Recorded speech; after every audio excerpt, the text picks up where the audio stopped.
ഓരോ തലമുറയിലും ദൈവത്താൽ ഉപയോഗിക്കപ്പെട്ടവരെല്ലാം തന്നെ സാധാരണമായ വിശ്വാസം ഉള്ളവരായിരുന്നു. അവരുടെ ജീവിതത്തിൻ്റെ എന്ത് പ്രതിസന്ധികളിലും ദൈവം അവരെ വിടുവിക്കുമെന്നും ദൈവം അവരെ നടത്തുമെന്നും അവർ അടിയുറച്ച് വിശ്വസിച്ചു. ഈ ലോകം കൊണ്ടുവരുന്ന ഒരു പ്രതികൂലങ്ങൾക്കും ദൈവവുമായുള്ള ബന്ധത്തിൽ നിന്ന് തങ്ങളെ മാറ്റുവാൻ കഴിയുകയില്ല എന്നവർ അടിയുറച്ച് വിശ്വസിച്ചു. ദൈവം അവരുടെ കൂടെ നടന്നു. പലരും ദൈവത്താൽ സാക്ഷ്യം പ്രാപിച്ചു.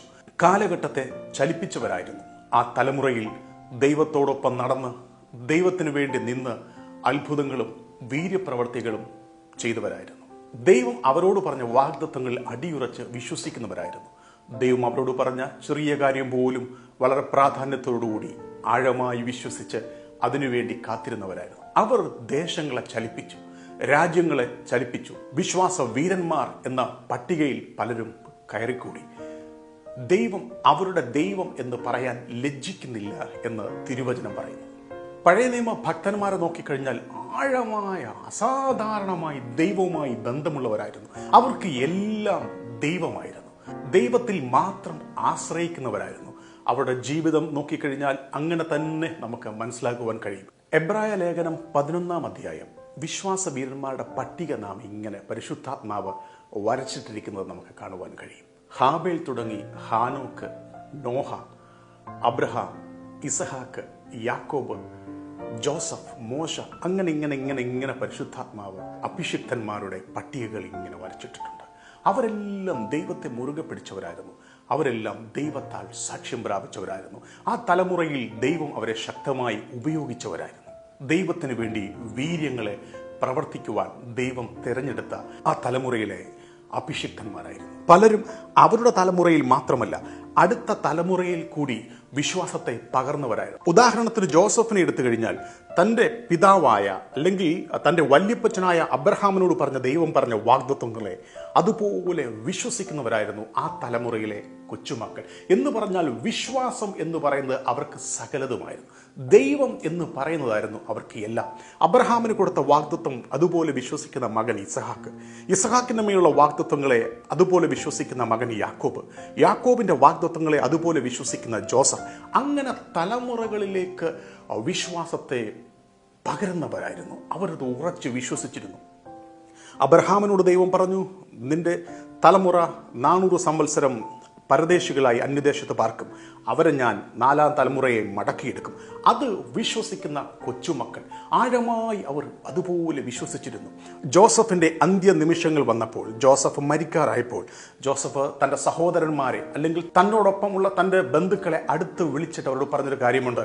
തീർച്ചയായും നമ്മുടെ പിതാവായ അബ്രഹാമിനോടും ഇസഹാക്കിനോടും യാക്കോബിനോടും അരുളി ചെയ്തതുപോലെ, അവർക്ക് കൊടുത്ത വാഗ്ദത്തം പോലെ നമ്മുടെ തലമുറകളെ ഇവിടുന്ന് ദൈവം നമ്മളോട് പറഞ്ഞ കനാൻ ദേശത്തിലേക്ക് കൊണ്ടുപോകും. എന്തോ ഒരു വിശ്വാസം. തൻ്റെ വാർദ്ധക്യത്തിലും തൻ്റെ മരിക്കുവാനായ സമയത്തും വിശ്വാസം മുറുകെ പിടിക്കുന്ന, ദൈവത്തെ തള്ളിക്കളയാത്ത, തൻ്റെ പിതാക്കന്മാരോട് പറഞ്ഞ വാഗ്ദത്തങ്ങൾ അതുപോലെ തൻ്റെ തലമുറകൾ അനുഭവിക്കുമെന്ന് വിശ്വസിക്കുന്ന അസാധാരണമായ വിശ്വാസം. എങ്ങനെ അവരുടെ കൂടെ ദൈവം നടക്കാതിരിക്കും? എങ്ങനെ അവരുടെ ദൈവമെന്ന് ദൈവത്തിന് പറയാതിരിക്കാൻ കഴിയും? നോക്കിക്കേ, അവിടെ ജോസഫ് പറയുന്ന ഒരു ഭാഗമുണ്ട്, എന്നെ ഒത്തിരി ചിന്തിപ്പിച്ച ഒരു ഭാഗമാണ്. ജോസഫ് തൻ്റെ ചുറ്റും കൂടി നിൽക്കുന്ന തൻ്റെ സഹോദരന്മാരോട് പറയുന്നു, നിങ്ങൾ എനിക്ക് സത്യം ചെയ്തു തരണം. കാരണം നമ്മുടെ ദൈവം സന്ദർശിക്കും. നമ്മുടെ തലമുറകളെ ദൈവം ഇവിടെ നിന്ന് വാഗ്ദത്ത നാട്ടിലേക്ക് കൊണ്ടുപോകും. അപ്പോൾ എൻ്റെ അസ്ഥികൾ കൂടി, ഞാൻ മരിച്ച് ഈ മണ്ണിൽ അടക്കപ്പെട്ടാലും എൻ്റെ അസ്ഥികൾ ഇവിടുന്ന് എടുത്ത് നിങ്ങൾ വാഗ്ദത്ത നാട്ടിൽ, ദൈവം നമ്മളോട് പറയുന്ന നാട്ടിൽ കൊണ്ട് മറവ് ചെയ്യണം. എന്തു അസാധാരണമായ വിശ്വാസം! ഒരിക്കലും അദ്ദേഹത്തിൻ്റെ ഹൃദയത്തിൽ ദൈവം നമ്മളെ വിടിവിക്കുകയില്ല എന്ന ഒരു ചെറിയ സംശയം പോലുമില്ല. വരും തലമുറകൾ ദൈവികത്തിൻ്റെ സന്ദർശനം കാണുമെന്ന് ഉറച്ചു വിശ്വസിക്കുന്ന ഒരു അഭിഷിക്തൻ. ഞാൻ ഇങ്ങനെ ചിന്തിക്കുകയായിരുന്നു, സത്യത്തിൽ ജോസഫ് ചെയ്തത് വരും തലമുറകളിലേക്ക് വിശ്വാസത്തെ പകർന്നു കൊടുക്കുകയാണ് ചെയ്തത്. ദീർഘവർഷങ്ങൾ കഴിഞ്ഞു, സാഹചര്യങ്ങൾ മാറി. ഫറവോൻ ഇസ്രായേൽ മക്കളെ ശക്തമായി പീഡിപ്പിക്കുവാൻ തുടങ്ങി. ഇഷ്ടികക്കളത്തിൽ അവർ പണിയെടുക്കുവാൻ തുടങ്ങി. അവരെ മർദ്ദിക്കുവാൻ തുടങ്ങി. അവരുടെ ജീവിതത്തിൻ്റെ എല്ലാ പ്രതീക്ഷകളും നശിച്ചുപോയി. അപ്പോഴും അവിടെ ഉള്ളിൽ കത്തുന്ന ഒരു കത്തലുണ്ട്. തൻ്റെ പിതാവായ ജോസഫ് ഞങ്ങളോട് പറഞ്ഞിട്ടുണ്ട്, ജോസഫ് ഞങ്ങളെ കൊണ്ട് സത്യം ചെയ്ത് മേടിപ്പിച്ചിട്ടുണ്ട്, ഞങ്ങൾക്കൊരു പുറപ്പാടുണ്ടെന്നും ആ പുറപ്പെടുന്ന സമയത്ത് ജോസഫിന്റെ അസ്ഥികൾ കൂടി ഞങ്ങൾ ഇവിടുന്ന് എടുത്തുകൊണ്ടു പോകണമെന്നും. നോക്കിക്കേ, തലമുറകളിലേക്ക് കൈമാറുന്ന വിശ്വാസം. എൻ്റെ ചിന്ത ഇങ്ങനെയാണ്: ജീവിതത്തിലെല്ലാ പ്രതീക്ഷകളും നഷ്ടപ്പെട്ടു പോയ ഒരു കൂട്ടം പറവോണ്ട് ഇഷ്ടകളത്തിൽ അടിമവേല ചെയ്യുന്നു. അവർ മർദ്ദനമേൽക്കുന്നു. വൈകിട്ട് അവരുടെ ജോലി കഴിഞ്ഞ് അവരുടെ ഭവനങ്ങളിലേക്ക് മടങ്ങിപ്പോകുമ്പോൾ അവർ കാണുന്ന ഒരു കാഴ്ചയുണ്ട്. ഞങ്ങളെ കൊണ്ട് സത്യം ചെയ്തു മേടിപ്പിച്ച ഞങ്ങളുടെ പിതാവായ ജോസഫിന്റെ കല്ലറ. ആ കല്ലറ അവരിലേക്ക് പകരുന്ന ഒരു സന്ദേശമുണ്ട്: ഞങ്ങൾ ഇവിടുന്ന് പുറപ്പെടും, ഞങ്ങൾ ഇവിടുന്ന് മാറും, ഞങ്ങളുടെ ദൈവം ഞങ്ങളെ സന്ദർശിക്കും, ദൈവം ഞങ്ങളെ വിടിവിക്കും, ഞങ്ങൾക്കന്ന് ഈ അസ്ഥികൾ കൂടി എടുത്തുകൊണ്ടു പോകണം. നോക്കിക്ക്, തലമുറകളിലേക്ക് വിശ്വാസത്തെ കൈമാറുന്ന, പ്രതീക്ഷകളെ കൈമാറുന്ന, വാഗ്ദത്തങ്ങളെ ഓർമ്മിപ്പിക്കുന്ന ശക്തരായ അഭിഷിക്തന്മാർ ആ കാലഘട്ടത്തിൽ ഉണ്ടായിരുന്നു. അവരായിരുന്നു ദേശങ്ങളെ ചലിപ്പിച്ചത്, അവരായിരുന്നു രാജ്യങ്ങളെ ചലിപ്പിച്ചത്, ഒരു തലമുറയെ ഉണർത്തിയത് അവരായിരുന്നു. വിശ്വാസത്താൽ തീയുടെ ബലത്തേക്കെടുത്തിയ ചിലർ, സിംഹത്തിന്റെ വായെ അടപ്പിച്ച ചിലർ, വാളിന്റെ വായ്ത്തലയിൽ നിന്ന് മാറിപ്പോയ ചിലർ, സ്ത്രീകൾക്ക് വിശ്വാസത്താൽ അവരുടെ മരിച്ചവരെ തിരികെ പ്രാപിച്ചവർ. അങ്ങനെ വിശ്വാസ വീരന്മാരെ പരിശുദ്ധാത്മാവ് ആ പുസ്തകത്തിൽ വരച്ച് കാണിക്കുന്നു.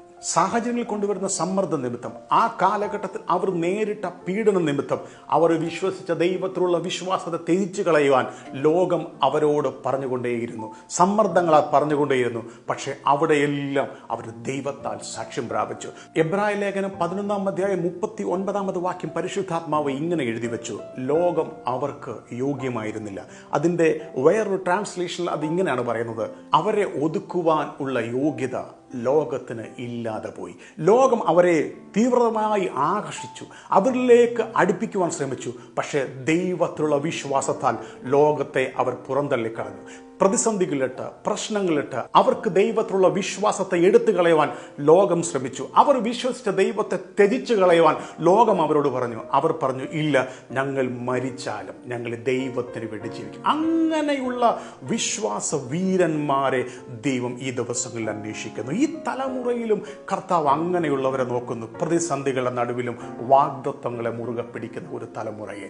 ജീവിതത്തിന് എന്ത് പ്രശ്നത്തിന്റെ നടുവിലും ദൈവം എന്നോട് പറഞ്ഞിട്ടുണ്ട്, അതുകൊണ്ട് ദൈവം അത് ചെയ്യുവാൻ സർവശക്തനാണ് എന്ന് ദൈവത്തിൽ വിശ്വസിക്കുന്ന ഒരു തലമുറയെ. ഇസഹാക്കിന് ഞാൻ യാഗം കൊടുത്താലും ആ ചാരത്തിൽ നിന്ന് എനിക്ക് മക്കളെ ഉൽപ്പാദിപ്പിക്കുവാൻ, മക്കളെ തരുവാൻ എൻ്റെ ദൈവം ശക്തനാണ് എന്ന് വിശ്വസിക്കുന്ന ഒരു തലമുറയെ കർത്താവ് ഈ ദിവസങ്ങൾ അന്വേഷിക്കുന്നു. നമുക്ക് ദൈവത്തെ നന്നായിട്ട് അറിയാൻ പറ്റണം പ്രിയരെ. നമുക്ക് ദൈവത്തെ നന്നായി മനസ്സിലാക്കാൻ പറ്റണം. പ്രതിസന്ധികളുടെ നടുവിലും മനസ്സിലാക്കാൻ പറ്റണം. ഈ കാലഘട്ടത്തിൽ നമുക്കറിയാമല്ലോ, നമ്മൾ ആയിരിക്കുന്ന സാഹചര്യങ്ങൾ, ലോകമെമ്പാടും കൊറോണ വൈറസാണ്. സത്യത്തിൽ നമുക്ക് എന്തുമാത്രം വിശ്വാസമാണ് ഈ വൈറസിനെ. നമ്മൾ പോകുന്നിടത്തെല്ലാം നമ്മൾ ചിന്തിക്കുന്നത് ഈ വൈറസ് ഉണ്ടെന്നാണ്. നമ്മുടെ ചിന്ത ഈ കൊറോണ വൈറസ് എല്ലായിടത്തും ഉണ്ടെന്ന് തന്നെയാണ്. അതിനുവേണ്ടി അത് നമ്മളിലേക്ക് വരാതിരിക്കാൻ വേണ്ടി നമ്മൾ എന്തെല്ലാം മുൻകരുതലാണ് എടുക്കുന്നത്. മാസ്ക് ഉപയോഗിക്കുന്നു, സാനിറ്റൈസർ ഉപയോഗിക്കുന്നു, സോപ്പ് ലിക്വിഡ് ഉപയോഗിച്ച് കൈ കഴുകുന്നു, ഇടയ്ക്കിടയ്ക്ക് കൈ കഴുകുന്നു. ഒരു ഓഫീസിൽ പോയി കഴിഞ്ഞാൽ നാം വളരെ ശ്രദ്ധിച്ച് പെരുമാറുന്നു, ആൾക്കാരോട് അകന്നിരുന്ന് സംസാരിക്കുന്നു, സാമൂഹിക അകലം പാലിക്കുന്നു, ഡോറിൽ ലോക്കിൽ പിടിക്കത്തില്ല. എങ്ങനെയെങ്കിലും ഒക്കെ നമ്മൾ ഇത് നമ്മളിലേക്ക് ആകർഷിക്കരുത്, നമ്മളിലേക്ക് വരരുത്, നമ്മുടെ ഭവനത്തിലേക്ക് വരരുത് എന്ന് നാം അങ്ങ് വിശ്വസിക്കുക. ലിഫ്റ്റ് കയറി കഴിഞ്ഞാൽ ബുദ്ധിമുട്ടാണ്, അതിൻ്റെ ബട്ടൺസിലൊന്നും ലിഫ്റ്റിൻ്റെ നോബുകളിലൊന്നും പിടിക്കത്തില്ല. അല്ലെങ്കിൽ ഡോർ തുറക്കുമ്പോൾ വളരെ ശ്രദ്ധിക്കുന്നു. പുറത്ത് പോയിട്ട് വീട്ടിലേക്ക് വന്നു കഴിഞ്ഞാൽ നമ്മുടെ ഡ്രസ്സൊക്കെ അതേ കണക്ക് കൊണ്ട് വാഷിംഗ് മെഷീനിൽ ഇടുന്നു. അപ്പോൾ നമ്മുടെ ചിന്ത ഇത് എല്ലായിടത്തും ഉണ്ടെന്നാണ്. സത്യത്തിൽ ഞാനിങ്ങനെ ചിന്തിക്കാറുണ്ട്, ഞാനിങ്ങനെ ഒറ്റയ്ക്ക് ഡ്രൈവ് ചെയ്യുമ്പോഴൊക്കെ ഞാൻ ചിന്തിക്കാറുണ്ട്, ഇത് സത്യത്തിൽ കൊറോണ വൈറസിന് ചിന്തിക്കാൻ നമ്മളോട് പറയാൻ പറ്റുമായിരുന്നെങ്കിൽ, നമ്മളോട് സംസാരിക്കാൻ പറ്റുമായിരുന്നെങ്കിൽ അത് പറയുമായിരുന്നു. സത്യത്തിൽ ഞാൻ ആ ഭാഗത്തെങ്ങും വന്നിട്ടില്ല, നിങ്ങളുടെ ആ വീടിൻ്റെ ഭാഗത്തെങ്ങും വന്നിട്ടില്ല. പക്ഷേ എങ്കിൽ പോലും നമുക്ക് ഭയങ്കര വിശ്വാസമായി ഇത് അവിടെ എല്ലാം ഉണ്ടെന്നുള്ളത്. സത്യത്തിൽ നമ്മൾ കാണുന്നുണ്ടോ? കാണുന്നില്ല. നമ്മൾ കണ്ടിട്ടുണ്ടോ? ഇല്ല. ഡോക്ടേഴ്സ് പറയുന്നു, സയൻറ്റിസ്റ്റുകൾ പറയുന്നു, ഇങ്ങനെ സാധനമുണ്ട്, ഇത് വളരെ പ്രശ്നമാണ്. നമുക്കറിയാം, നമ്മൾ കാണുന്നുണ്ട്. തീർച്ചയായിട്ടും ആരോഗ്യ പ്രവർത്തകർ പറയുന്നത് തീർച്ചയായും നാം അനുസരിക്കണം. നമ്മൾ ഇതെല്ലാം ചെയ്യേണ്ടതാണ്. ഇതൊക്കെ ചെയ്യുന്നത് എന്തിനാണെന്നറിയാമോ?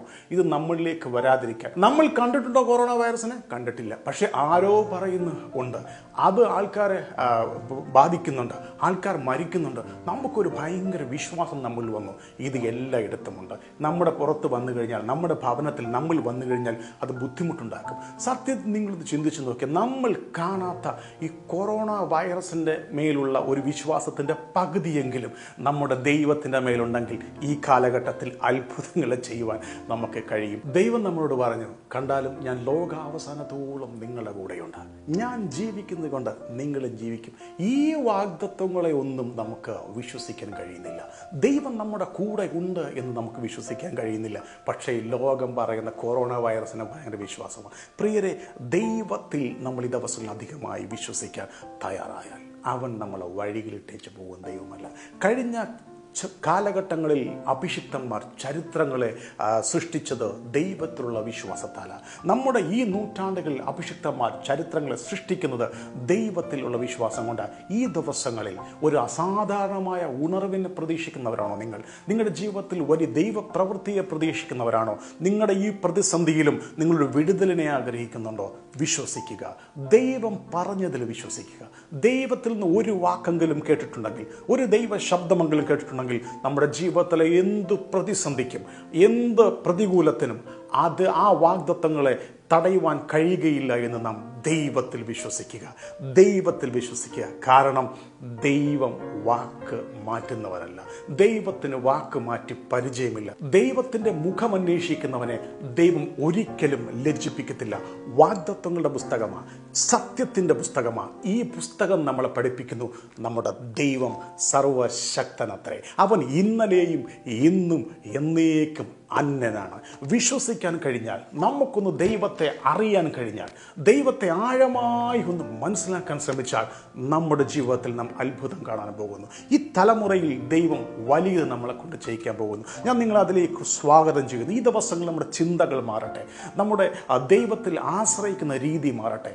കഴിഞ്ഞ കാലഘട്ടത്തിലെ ഭക്തന്മാർ ചെയ്തതുപോലെ ദൈവത്തിൽ ഉറച്ച് വിശ്വസിക്കാൻ തയ്യാറാകുക. ഈ ദിവസങ്ങളിൽ ദൈവം അങ്ങനെ നിങ്ങളെ സഹായിക്കട്ടെ, ശക്തമായി ഉപയോഗിക്കട്ടെ. അത്ഭുതങ്ങളെ കാണുവാൻ ദൈവം നിങ്ങളെ സഹായിക്കട്ടെ. എല്ലാവരെയും കർത്താവ് അനുഗ്രഹിക്കുമാറാകട്ടെ.